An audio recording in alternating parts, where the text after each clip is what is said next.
Before we get going this afternoon, I just wanted to introduce Britta, Vander, Linden, Communications Specialist at the Office of the County Executive of Rob Astorino.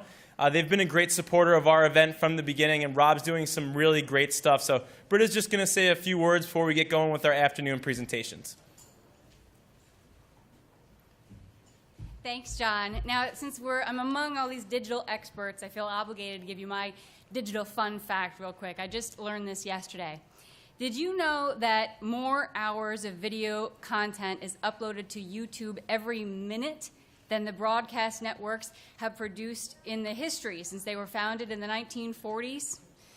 Now, half of those videos are probably of cats or twerking or cats twerking, but hey, the point is that digital is no longer a choice for businesses or for government. It's a must. So that's why, on behalf of County Executive Rob Astorino, congratulations to John and to Chris and the entire Silverback team for putting together the Westchester Digital Summit for the second year in a row. And thanks for all that you are doing to help our businesses here in Westchester. That's why Westchester County is a proud sponsor of this event, and it's why County Executive Astorino is so supportive of what you're doing here, because you are the innovators. You are the job creators. Chris and John have been hiring. They've been on fire. From 2012 to 2013, I hope I get this right, Silverback Social's revenue grew just under 3,000%. They must be doing something right. And the great thing about Chris and John is that they're so passionate about what they do, and they want to share what they know and help others to succeed. And in fact, they're going to share their expertise with us at the county very soon. Westchester County government has a strong digital presence. We've been rated one of the top 10 digital counties in the United States for 8 out of the last 9 years. But there's always room for improvement. Technologies change quickly, and it's tough to keep up unless you're on the front lines. So that's why County Executive Astorino asked, how can we up our digital game without costing taxpayers? To find the answer, we had to look no further than our own backyard. Earlier this week, County Executive Astorino announced that he has tapped Chris Dessy and John Zanzarella to serve as co-chairs as a new digital communication task force. Now, what's this all about? Chris and John are going to recruit fellow experts from around the county, and they're going to evaluate Westchester County government's digital profile from top to bottom. And they're going to take a look and tell us what they think is working, and they're going to give us advice on the strategies that we can employ to better connect and communicate with our residents. That's what it's all about. And the best part is they're doing it all pro bono. So we're really excited to be working with them. So before I go, I just want to invite each of you to connect with the county executive's social media pages that are dedicated to small businesses. On Facebook, it's Westchester Small Business. And on Twitter, it's WC Small Business. Those are wonderful outlets for us to communicate with you the various resources and programs that are available to businesses through the county and through our partners. And we encourage you to use those outlets to network with fellow business owners and to share your success stories. So thank you very much for the opportunity to be with you today. And if anyone was filming this, get it up on YouTube. Thank you.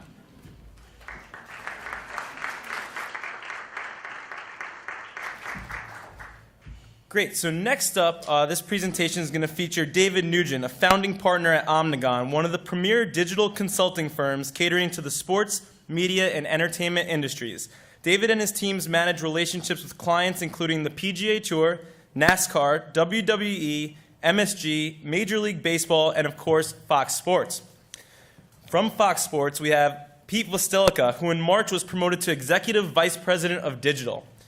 Pete joined Fox Sports in 2010 when the company acquired Yardbarker, which he co-founded in 2006. By virtue of that, Pete has a great perspective of being a high-level executive at a huge brand and also being an entrepreneur who started and successfully sold his own company. Please welcome David and Pete.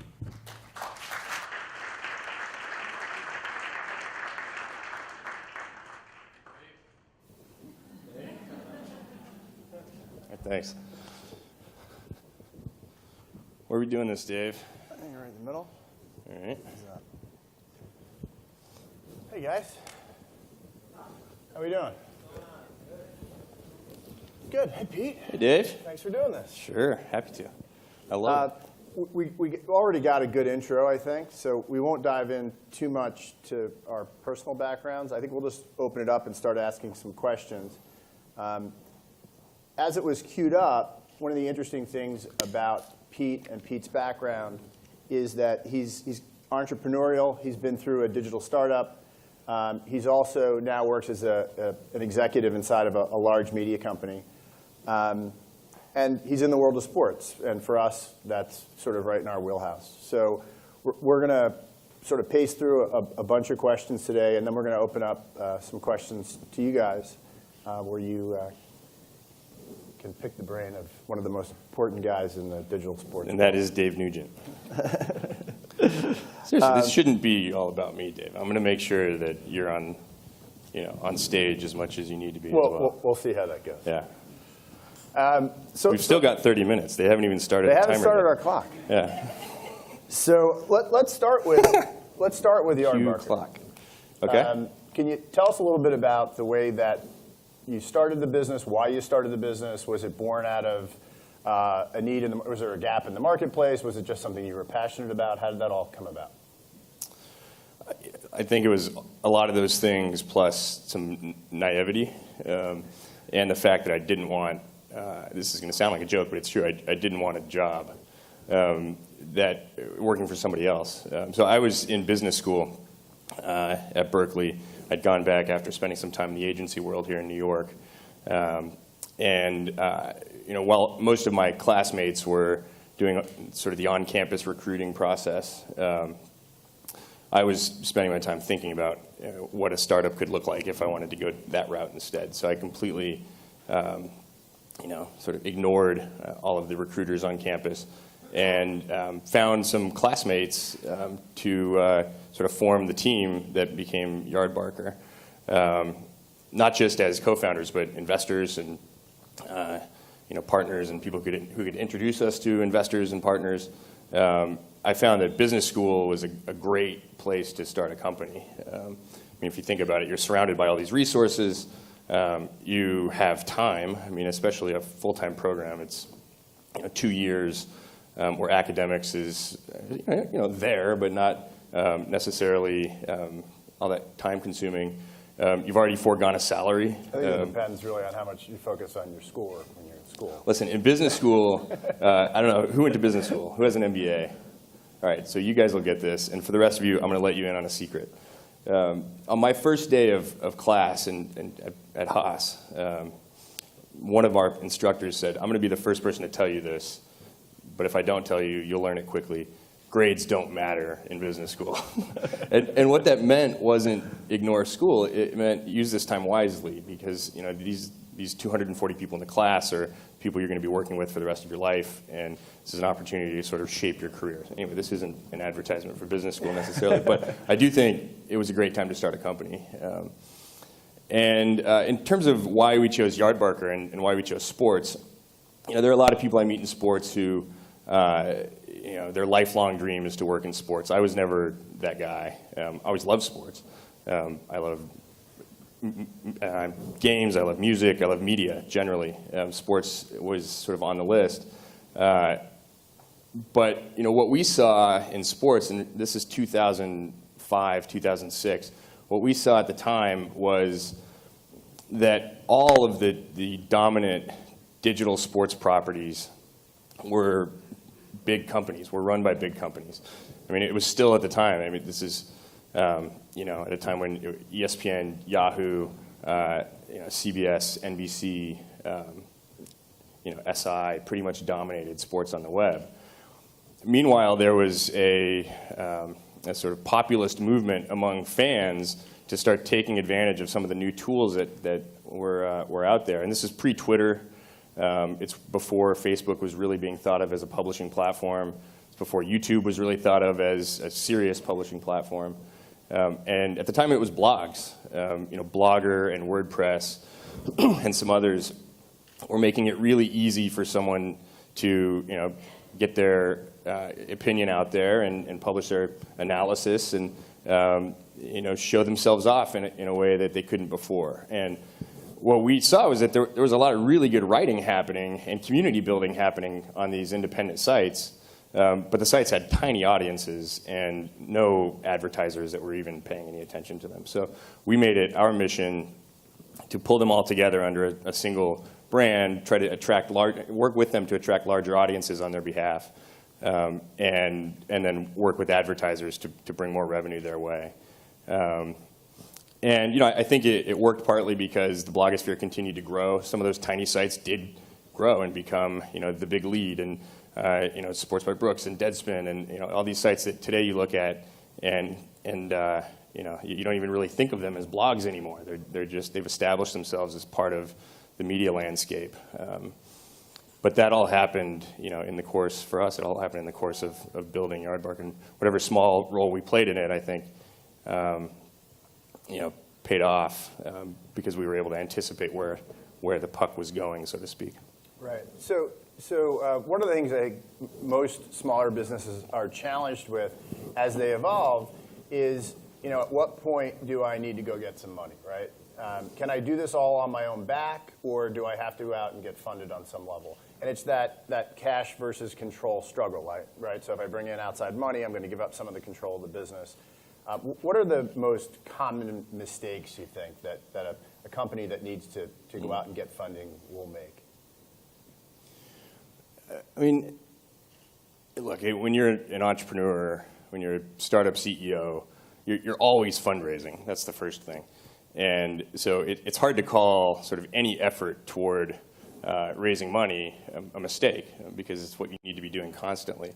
But I can tell you just from my own experience that I misspent a lot of time because I didn't understand the different types of investors and the different types of investment criteria that investors use to evaluate opportunities. In other words, you shouldn't necessarily take a meeting with the partner at Sequoia when you're pre-product and you're an unproven founding team, and there's really no reason on paper that Sequoia would ever invest in the company. That time might be better spent, finding an angel investor whose appetite for whose bite size sort of more closely matches your needs as a company.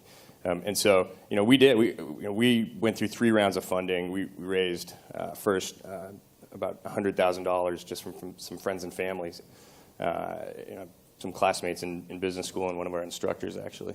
That's beer money, though, mostly, right? Man, $100,000 lasted us 15 months. Wow.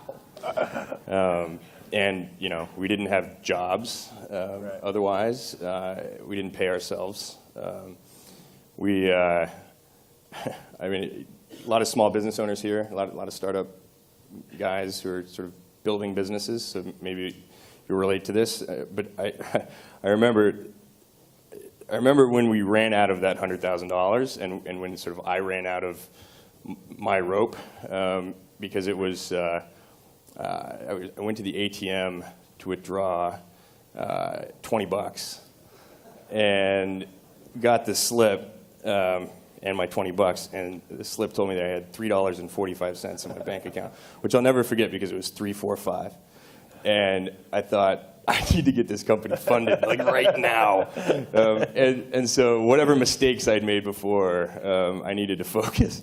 And so we raised $1 million from some angel investors, even though, like I said, I'd spent a lot of time doing, the tour of Sand Hill Road looking for, the $5-6 million deal that I saw other companies that we aspired to be like doing. But we raised $1 million. That got us from some reputable angel investors who had great relationships with VCs who were sort of preparing us for that next round. Right. Ultimately, we raised another $7 million from a Big Valley firm. And in retrospect, the timing of how we raised ended up being exactly right and a great fit for the business. That might have been partly by accident. So one of the other challenges I think you have when you start and run a business is, especially if the expectation is that it's not a lifestyle business or it's not something that you're just going to live off for the rest of your life, is that there will be, with luck, a transaction at some point, right? Mm-hmm. So how do you evaluate, the biggest issue, right, is selling too early versus selling too late or not being able to sell? How did you what was that process like for you guys? Again, we were first-time entrepreneurs, and so, with $3 in our bank accounts, and so. So any offer is a good offer. No, I won't say that because we certainly had a perspective on where we wanted to be with the business before it was time to sell, and part of that was driven by our investors. I mean, when you raise $7 million, there's a certain expectation that comes along with that, which is to say, you're not going to sell this company for 2x that or 2x our position, and so we did have a longer term vision than just to say any offer is a good offer. But I think one of the things that happens when you're raising money and when you're kind of going through that constant process of fundraising, working with strategic partners, and looking for potential exits is you reach these inflection points as a company where a $5 million acquisition would have looked really good after we'd raised $100,000. It might have even looked good after we'd raised $1 million. And so raising that $1 million is not only, it's like the elder Kevin Arnold from Wonder Years says, like growing up is a process of closing doors, right? So you're taking $1 million in order to continue to grow and give yourself a year of runway, but you're closing the door on, any opportunity, any acquisition opportunity that falls into that sort of modest range of $1 to $5 million, which is where a lot of deals get done. And so, that decision I think has to be driven by,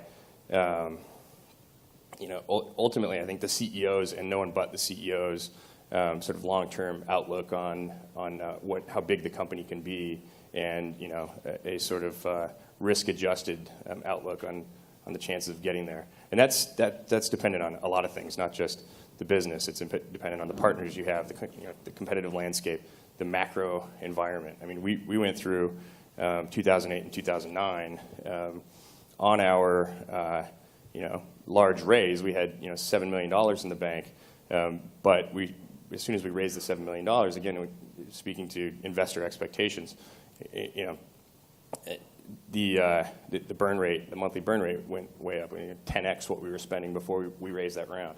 And we were operating, again, driven by the expectations of investors and ours, or we wouldn't have taken the money. We were operating as if a year later we were going to raise another very large round.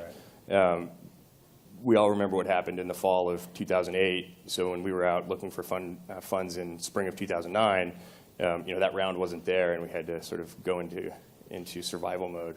And so that the macro environment, everything sort of weighs in. It's not just a matter of do you want to build a company that you sell for $5 million or $50 million. I think that evaluation changes almost every day when you're in the weeds. Right. So eventually sold to Fox Sports, right. Obviously.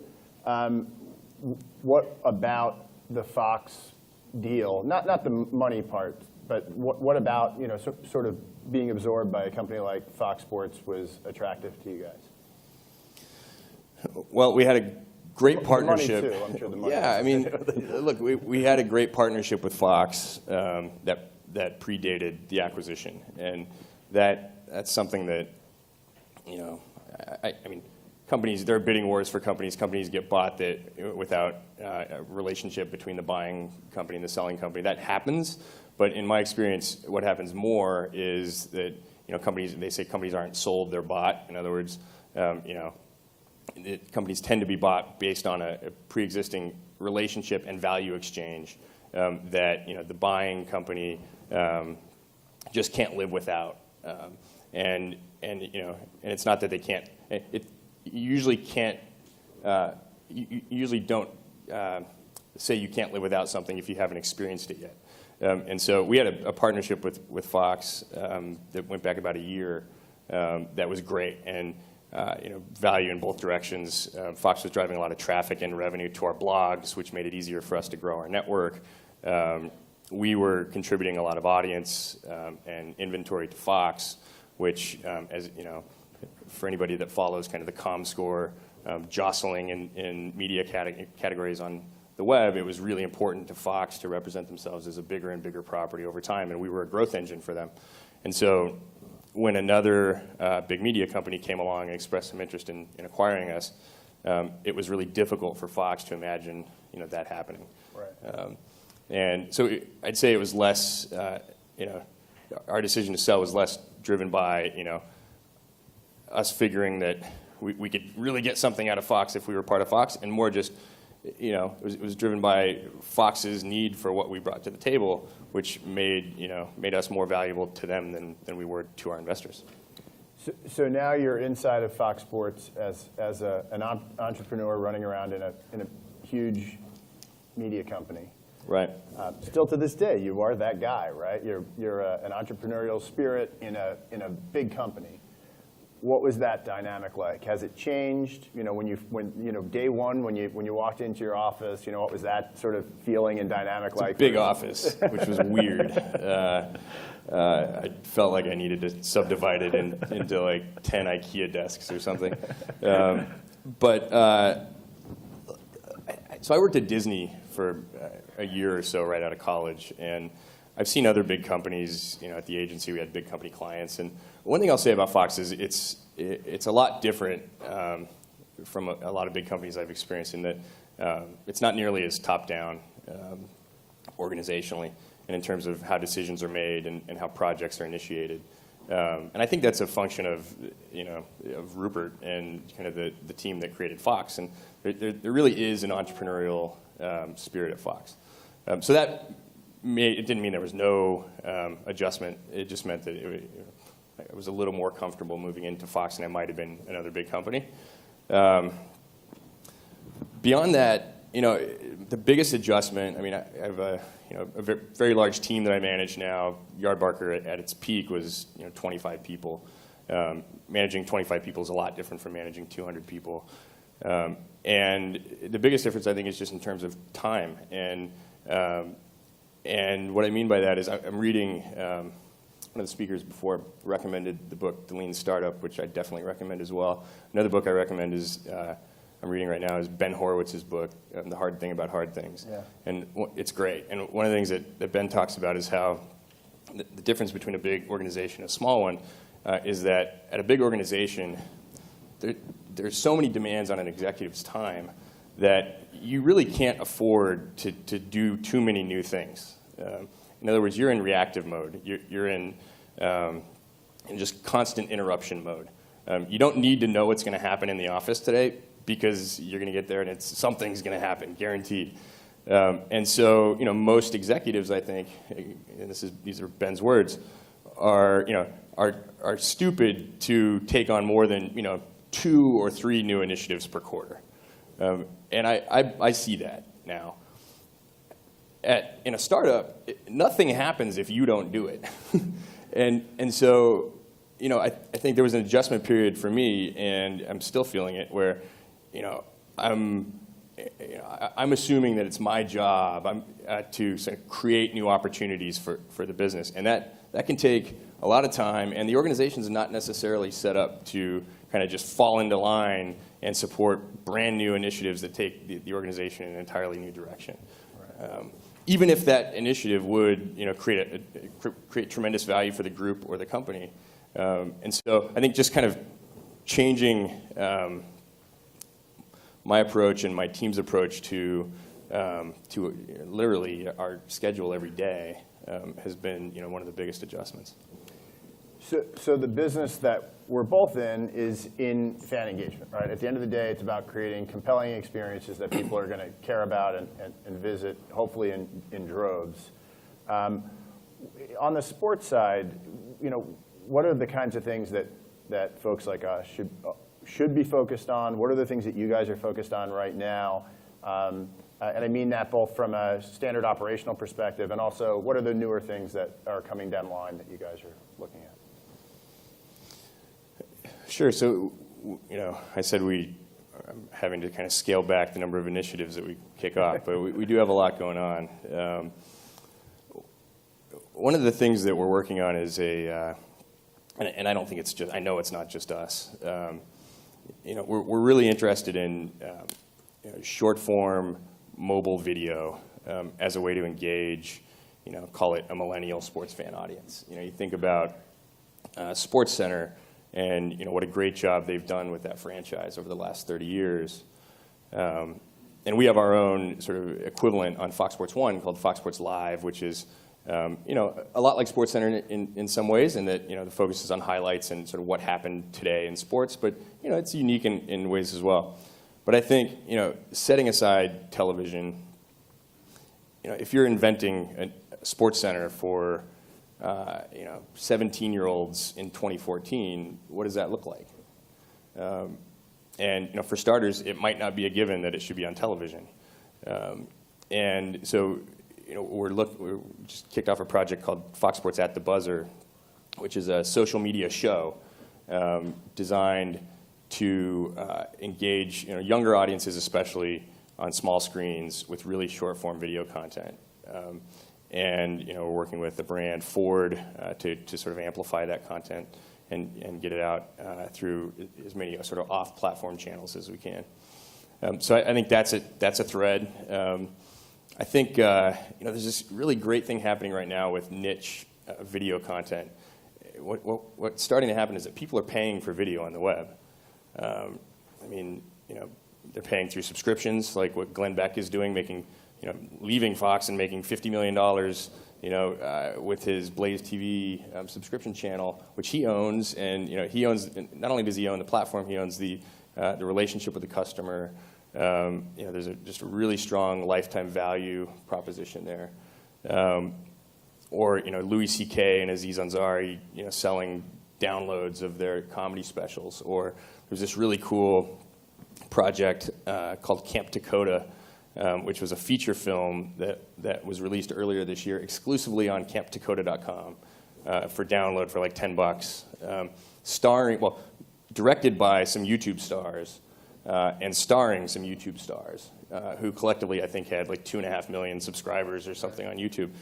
And so through pre-sale, they were able to earn back the investment in production cost. And since then, the thing has gone on to sell very well, and they're talking about sequels. It's sort of counterintuitive in 2014 to think of a website as a distribution channel, because everybody's thinking about YouTube and Hulu and Netflix and Roku, and can I get it on my connected device? And does my Samsung TV make it easy to get? But turns out a website is still a pretty good way to sell something. Email is a big part of that. And so we've got our own little premium niche video offering called Fox Soccer To Go, which you can pay a monthly fee. You can use to pay a monthly fee and get Champions League and Israeli League and other kind of international soccer matches here in the U.S. And we're really interested in what other categories of premium content we can build a sort of a niche channel around and charge for, either through a la carte or subscription, as well as through sponsorship. And how do you guys typically come? You mentioned that it's important that you're prioritizing a small set of initiatives, right? That you're not spreading yourself too thin. What does that prioritization process look like? So, it starts with potential return and market size and sort of all of the things that you go through before deciding whether something's even worth your attention. But I think the nice thing about the last 5 or 10 years in product development in digital, and I think a lot of people even outside of digital are starting to pick up on this, is that you can sort of change what you mean by new initiative, because you don't have to go all in on day one in order to test whether there's something there. And so this lean methodology will tell you that it's okay to try a bunch of things, double down on what works, and kill what's not working. And so prioritization to me is sort of a function of that, and also a function of having really sort of robust dashboards that you trust that tell you what's working and what's not. And sort of along those lines, what kinds of trend, you guys are in the content business across the board, right? Whether it's television or digital or whatever. What trends are you seeing in the content world and including new monetization models. Maybe you could just share some of the things that you're seeing out in digital specifically. Yeah, I mean, I talked to a couple of them. You know, the sort of niche subscription and a la carte model is something that's only going to continue to grow across every category. I think you know, we're interested in talent, and you know, we're a Hollywood media company, and so and especially Fox. If you think of Fox Sports, like what is Fox Sports without Terry, Howie, and you know, Jimmy and Michael Strahan on Sunday morning? Like that's sort of who we are. Talent's very much part of you know, of how we think about building our core product. And we're starting to think that way on the digital side as well. I mean, traditionally, I think a company like Fox Sports or ESPN or any of the sort of sports news outlets on the web, you know, the main category of talent that we'd been interested in are writers, reporters, columnists. You know, the big names that probably started at a newspaper might have some television experience and you know, are developing an audience on the web. We're still, you know, very much interested in working with great writers, but we're sort of expanding how we think about talent to now include, you know, YouTube talent. You know, we hired a great YouTube personality about a year ago named Katie Nolan, and she was doing these daily sort of weekend update style videos, not strictly about sports, but including sports, targeted at guys.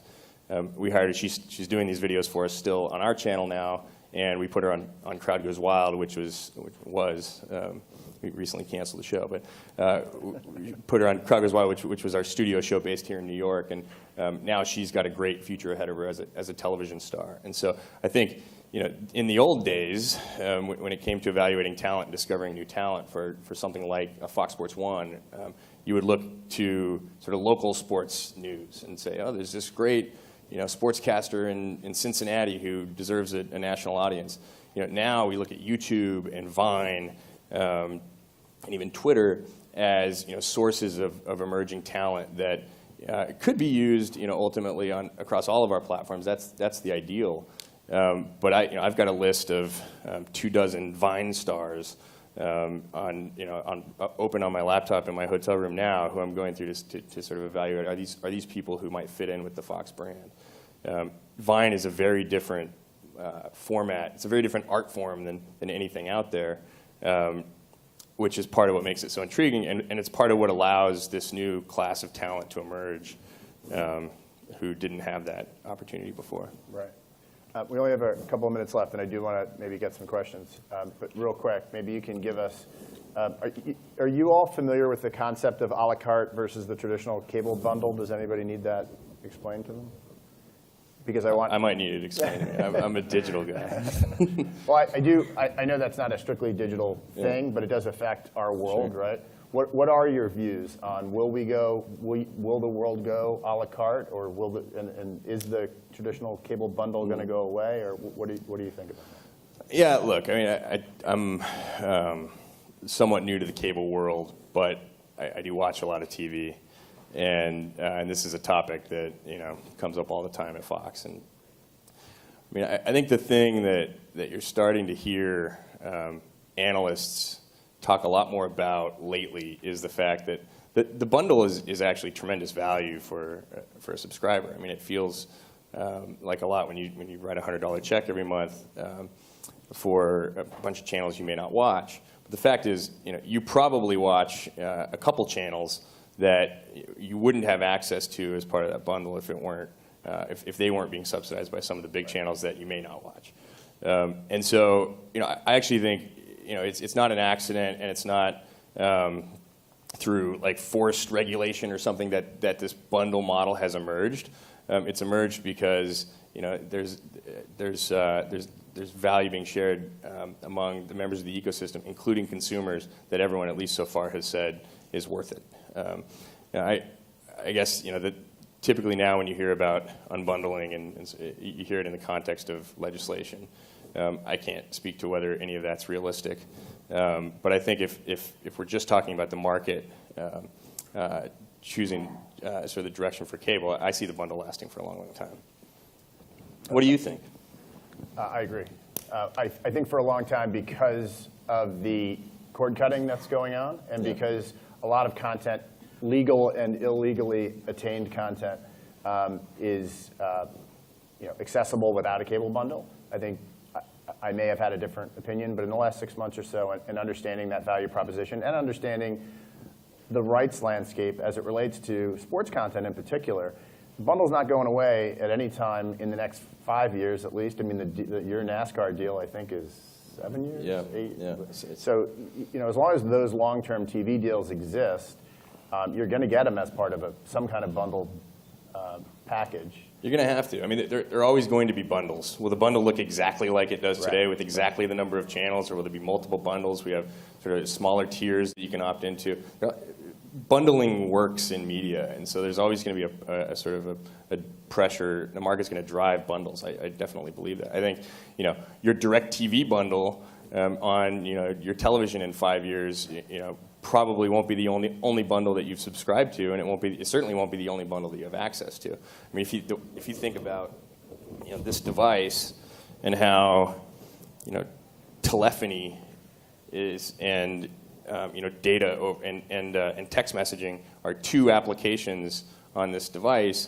The device is not provided by the company that provides that telephony service, but it is subsidized by the company that provides that telephony service. I think a similar model for television makes a lot of sense to me, where you've got an interface like that on your TV, and one of the icons launches your DirecTV experience, but there's an app store that gives you access to all kinds of other experiences within that within that UI. And I think it makes perfect sense to me that someone like an Apple would work directly with an MVPD, one of the cable or satellite providers, to make access to that device and that application environment cheaper for consumers to get it out there more quickly. So.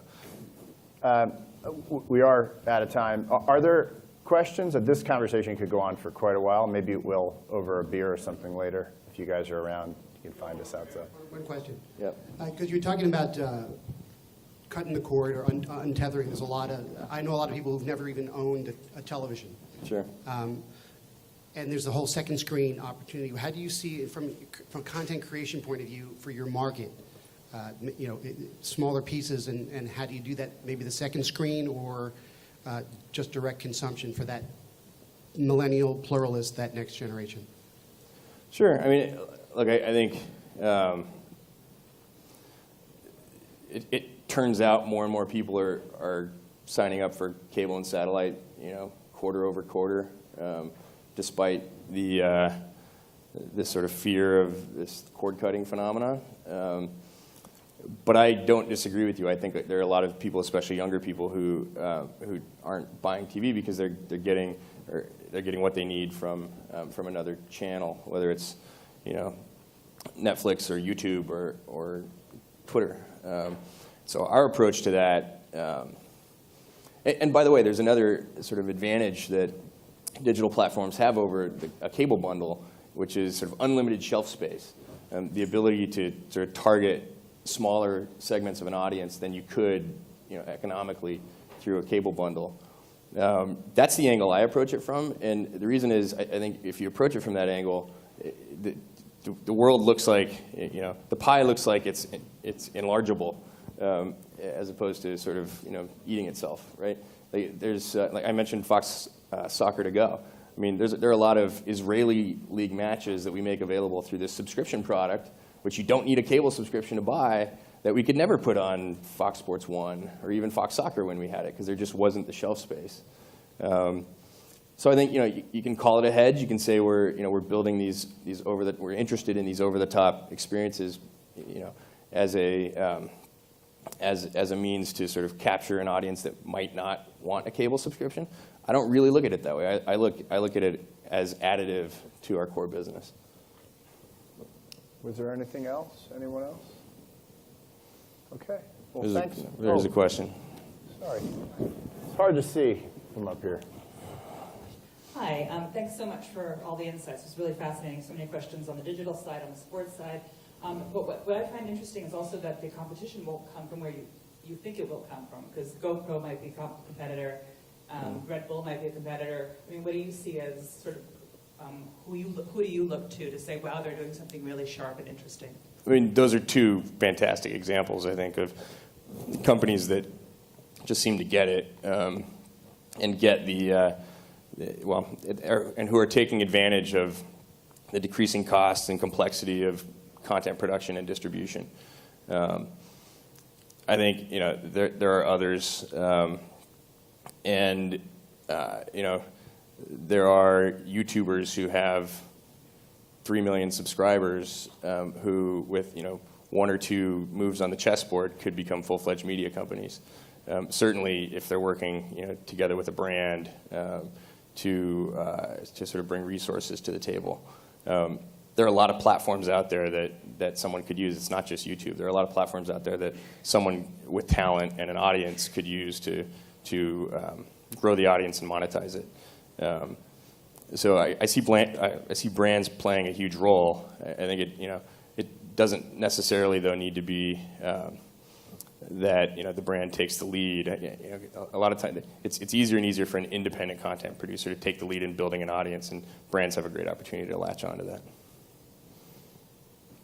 Great. Well, thanks for this, man. Yeah, It's fun. enjoy it. We didn't even talk about Donald Sterling. We didn't. I think that's it. Yeah? I mean, we can keep going. Thanks, guys.